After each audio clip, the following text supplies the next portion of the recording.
மூன்றாவது சமாச்சாரம், நான் போன வருஷம் நவம்பர்லேயே கடிதம் கொடுத்துருந்தேன். காங்கிரஸ் பேராய கட்சியில் இணையறதுக்காக, தாய் கழகத்தில் இணையறதுக்காக. ஏண்டா முன்னாடியே சோனியாஜி 25th சமிட்டில் டெல்லிக்கு போய் ரொம்ப 5 வருஷம் முன்னாடி காங்கிரஸில் இருந்தேன். திண்டிவன ராமமூர்த்தி ஐயா அவர்கள் கூட கருத்து வேறுபாடு காரணமாக விலகிட்டேன். அது இணையறதுக்காக கடிதம் கொடுத்துருந்தேன். அது யாருக்கு போய் சேரலைன்னு நினைக்கிறேன். அதனால தான் இடையில நான் அந்த கட்சி ஆரம்பித்தேன்.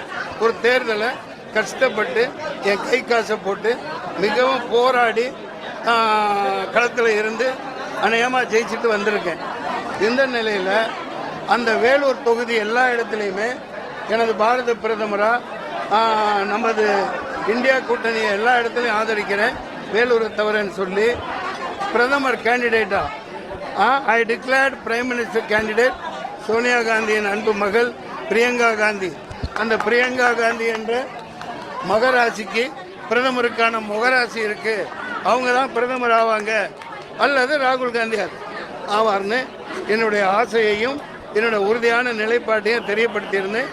நிச்சயமாக இந்த மாதிரி ஒரு சூழ்நிலையில் 10 வருடம் நாட்டை ஆண்ட இந்த பாரத பிரதமர் ஒரு வெங்காயம் உரிச்சு போடல, நாட்டு மக்களை பிச்சைக்காரங்களாக்கிட்டு நாட்டு மக்களை எல்லாம் எந்த வேலை வாய்ப்பு இல்லாமல் கேவலமான முறையில் எல்லாத்தையும் கோவணத்தை உருவற வேலையை பண்ணிட்டு இன்னைக்கு போய் இன்னொரு கருத்து சொல்றார்.